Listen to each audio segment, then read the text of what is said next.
어떠한 교회가 이상적인 교회, 좋은 교회라고 생각하십니까? 당연히 오늘 오전에도 목사님께서 말씀하셨지만 은혜로운 교회, 은혜로운 성도가 있는 교회가 아마 가장 좋은 교회라고 저는 믿습니다. 성도의 신앙생활은 대부분 교회를 통하여 중심으로 그렇게 이루어집니다. 교회는 하나님께서 세우신 것으로서 성도들의 신앙생활에 절대적으로 필요합니다. 그리하여 이 땅에는 수많은 교회들이 존재합니다. 그런데 많은 사람들이 교회를 비판하고 있습니다.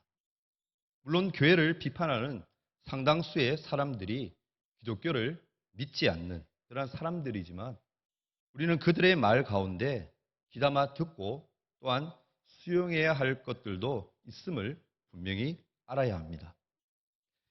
교회가 교회답지 못한 것, 끼리끼리 뭉치는 그러한 행동들, 믿음 없는 사람이 왔을 때에 사랑을 전하지 못하고 소외시키는 행위들, 이러한 부분들은 우리가 당연히 마땅히 고쳐야 할 부분들인 줄 압니다. 모두 알다시피 우리를 위해 이 땅에 오신 예수님은 날 위해 십자가에 죽으시고 또한 부활하시고 승천하셨습니다. 그 후에 오순절날 성령이 임하여 제자들의 삶이 변화되고 살아 움직이기 시작했습니다. 그 가운데 대표적인 경우가 수제자인 베드로의 사역입니다. 성령 강림 후에 예수님의 제자였던 베드로는 수많은 사람들을 대상으로 설교했습니다. 베드로의 설교를 통해 하나님을 믿게 된 사람들은 그 후에 새로운 공동체를 탄생시킵니다.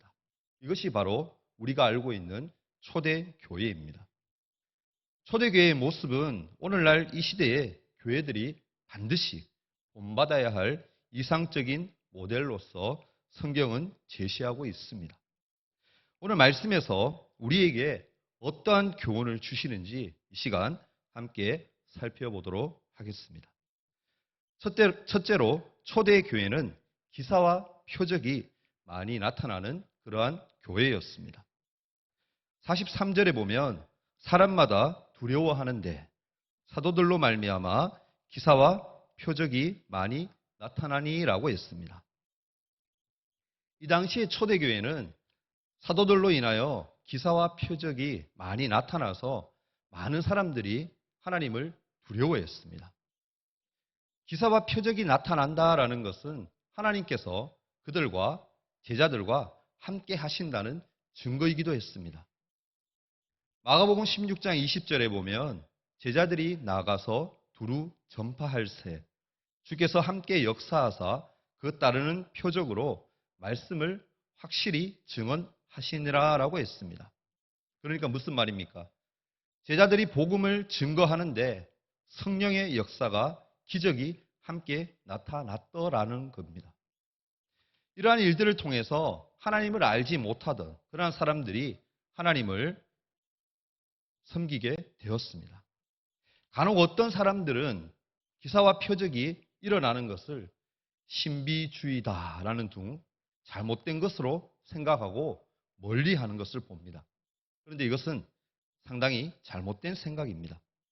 물론 하나님을 바로 섬기지 않으면서 기사와 표적을 바라는 사람들은 잘못된 것이지만 교회는 반드시 기사와 표적을 통해 믿음을 가진 자의 증거를 사람들에게 보여주어야 합니다.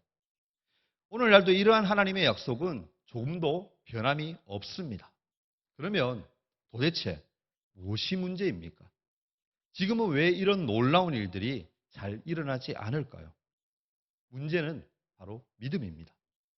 믿음이 없거나 부족함으로 기사와 표적이 일어나지 않는 것입니다. 믿음이 약함으로 교회와 성도들의 본래적인 그러한 하나님이 주신 성령의 능력을 발휘하지 못하는 것입니다. 한 가지 예화를 말씀드릴까 합니다. 오래전에 어떤 교회에서 실제로 일어났던 일입니다. 교회 담임 목사님이 갑자기 병이 나서 병원 신세를 지게 되었습니다. 교인들 모두가 안타까운 마음으로 목사님이 빨리 건강을 회복하도록 간절한 마음으로 기도했습니다. 목사님이 병 때문에 교회에 안 계시는 관계로 잠시 동안 신학교 교수님이 임시로 강단을 맡게 되었습니다. 어느 날 교수님이 설교를 끝내신 후에 심각한 그런 표정으로 입을 열고 말씀합니다. 성도 여러분, 목사님께서 빠른 시간 내에 신장 이식 수술을 받아야만 합니다. 그렇지 않으면 지금 당장 생명이 위태롭습니다. 저는 여러분들이 목사님을 지극히 사랑하고 존경하고 믿는 줄 압니다. 여러분이라면 기꺼이 목사님께 신장을 기증해 주시리라고 생각합니다. 혹시나 서로 싸우겠다고 서로 주겠다라고 하면 안 될 것 같아서 제가 이 일로 심각하게 고민하고 기도하던 중에 성령의 인도하심을 따라서 한 가지 방법을 제가 가지고 왔습니다. 그래서 저는 오늘 가벼운 깃털 하나를 가져왔습니다. 이제 여러분을 향해서 이 오리털을 힘껏 불겠습니다. 그러면 이 오리털이 날아가서 내려앉은 사람이 신장을 기증하도록 하겠습니다. 부디 하나님의 뜻인 줄 알고 순종해 주시기를 바랍니다. 라고 말을 했습니다. 지금 반응처럼 이 얘기를 듣고 났더니 순간 조용해진 거예요. 조용해진 거예요. 고요한 침묵이 한동안, 몇 초 동안 흐릅니다. 목사님은 아니나 다를까 오리털을 높이 치켜 드시고는 있는 힘을 다해서 훅 하고 불었습니다. 공중으로 높이 솟아오른 이 오리털은 잠시 이리저리 나풀나풀거리더니 교인들을 향해서 내려앉기 시작했습니다. 모두의 시선은 그 오리털 하나에 집중되었습니다. 모두가 불안한 마음을 가지고 지켜보고 있는데 오리털은 빙글빙글 돌더니 장로님 죄송합니다. 한 장로님의 머리 위로 떨어지는 것이었습니다. 순간 바짝 긴장하신 장로님은 오리털을 향해서 큰 소리로 외칩니다. 뭐라고 했을 것 같습니까? 할렐루야! 이렇게 얘기하신 거예요. 그러자 강한 입김으로 인해서 이 오리털은 다시 하늘 위로 솟구치기 시작합니다. 그러더니 다시 나풀나풀 누군가에게 내려앉기 시작합니다. 바로 권사님들 죄송합니다. 한 권사님의 위로 떨어지고 있는 겁니다. 이것을 보자 이 권사님도 아니나 다를까 외치기 시작합니다. 뭐라고 했을 것 같습니까? 아멘! 이렇게 얘기합니다. 그러자 이번에는 다른 사람들에게 날아가기 시작합니다. 그러자 많은 사람들이 하늘을 향해서 혹시나 자기에게 떨어질까 싶어 할렐루야! 아멘! 이렇게 크게 외쳐대면서 간절히 기도하는 교회가 되어서 본의 아니게 은혜가 충만한 하루가 되었다라고 합니다. 그런데 놀라운 사실은 여기에 있습니다. 뒤에 있습니다. 무엇인 줄 아십니까? 그 계기로 목사님의 병이 다 회복되고 나았다라는 것입니다. 아멘. 여러분 이 이야기를 듣고 어떤 생각이 여러분 드십니까? 혹 우리가 이러한 삶을 살아가지는 않습니까? 여러분 이러한 모습에서 이제는 우리가 변화되어야 합니다. 겨자씨만한 믿음만 있다면 무엇이든 할 수 있다라고 성경은 우리에게 분명히 말씀하고 있지 않습니까? 하나님의 말씀에 철저히 순종하되 믿는 자들에게 약속된 믿음의 증거를 나타내는 능력 있는 신앙 생활을 해야만 합니다. 그러기 위해서는 항상 깨어있어 기도에 힘쓰고 말씀에 순종해야 합니다. 꼭 그러한 우리가 되기를 기대하고 소망합니다. 두 번째로 초대교회는 가치관이 변하여 사랑이 풍성한 교회였다라고 말하고 있습니다. 44절과 45절에 보면 믿는 사람이 다 함께 있어 모든 물건을 서로 통용하고 또 재산과 소유를 팔아 각 사람의 필요를 따라 나누어 주었다라고 했습니다. 우리는 이 말씀을 통해 초대교회의 성도들이 얼마나 이상적인 삶을 살았는가를 알게 됩니다. 이것이 사실 교회의 모습이며 성도의 삶이 되어야 하지 않을까요? 초대교회의 성도들은 나눔을 몸소 실천했습니다. 이러한 것은 교회와 성도들이 마땅히 해야 할 일인데도 불구하고 우리의 모습과 너무나도 동떨어져 있다는 것을 생각하며 희한한 일처럼 여겨집니다. 많이 가진 사람은 갖지 못한 자들의 어려움을 감당하며 나누어 주는 모습이 사실 교회가 추구해야 할 진정한 모습입니다. 물론 정도의 차이가 있겠지만 사람은 누구나 소유욕, 그러니까 물욕이 있습니다. 그것으로 인해서 우리 사회는 많이 가진 자와 그렇지 못한 자의 대립이 극심하게 나타나고 있습니다. 한 가지 예로 IMF로 인해서 얼마나 많은 사람들이 그 당시 힘들어했습니까?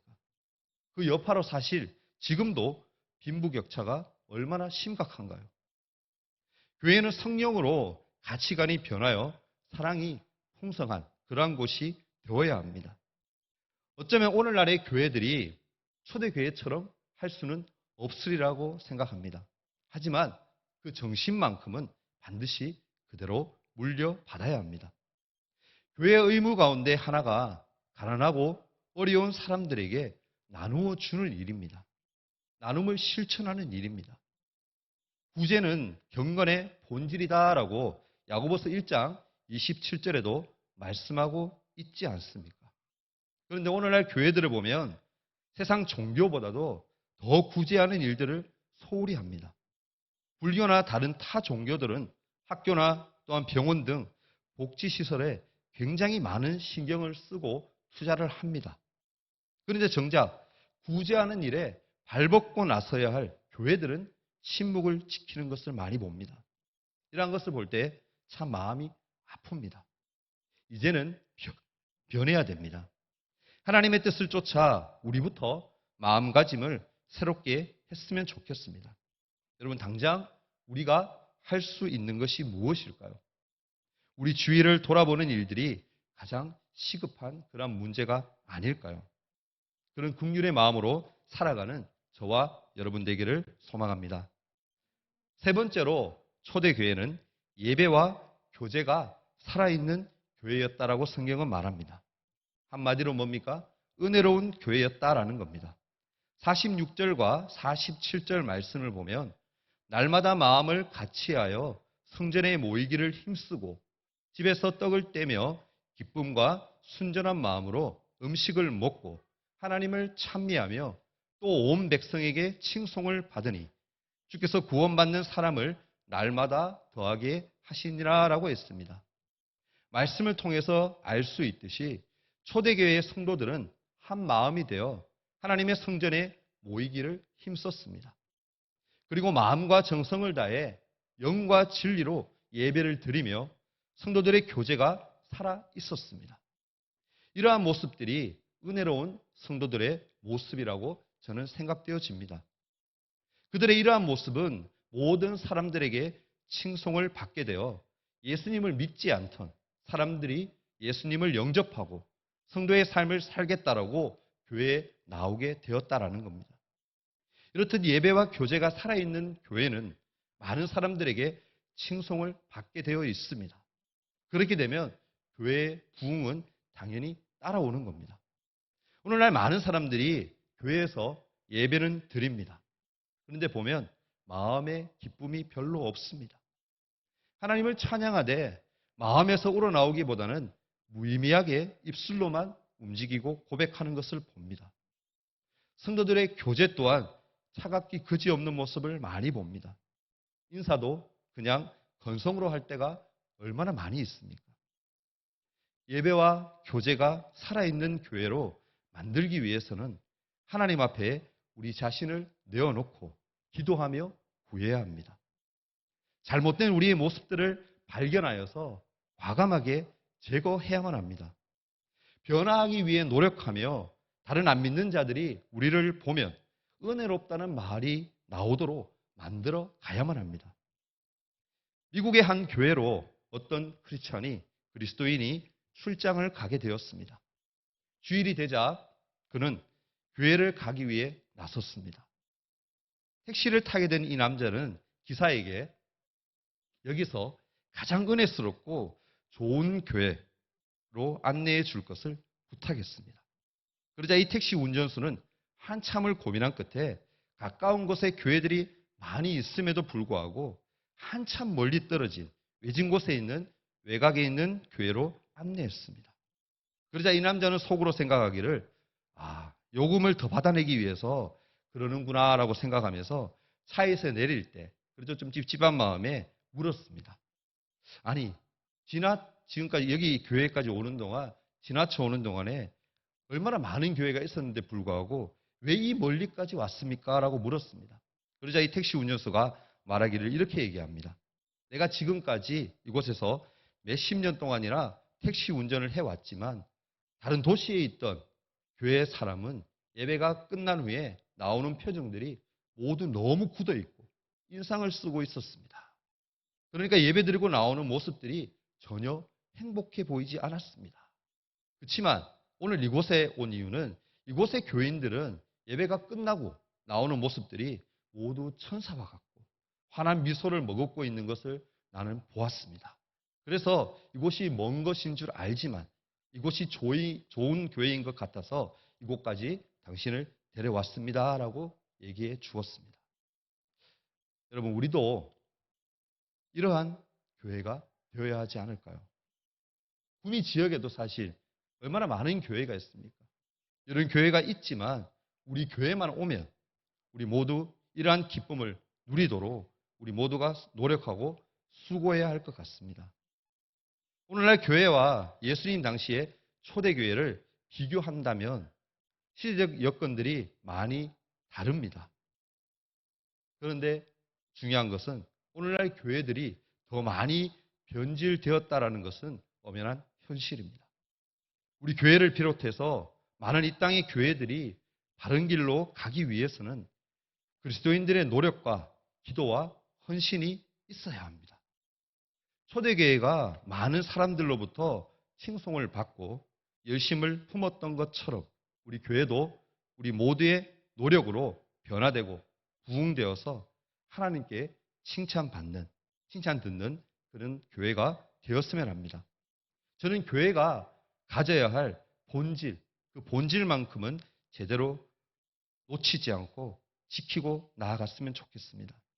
다른 사람들이 하겠지, 다른 교회가 할 거야 라는 생각을 버리고 내가 나서서 앞장서서 주님의 지상명령을 수행하고 그분을 기쁘시게 해드리는 일에 최선을 다할 수 있기를 바랍니다. 은혜로운 교회로 만들기 위해 노력하며 애쓰는 모습들이 우리 교회를 통해서 진심으로 나타나기를 소망하며 기도합니다. 아멘. 기도하겠습니다. 사랑의 하나님, 초대교회 성도들이 서로 나누며 사랑으로 하나 되었던 것처럼 우리 교회도 늘 사랑이 넘치며 은혜가 충만한 교회가 되기를 소원합니다. 그러한 교회가 우리 교회가 될 수 있도록 주님 도와주옵소서. 예수님의 이름으로 간절히 기도하옵나이다. 아멘.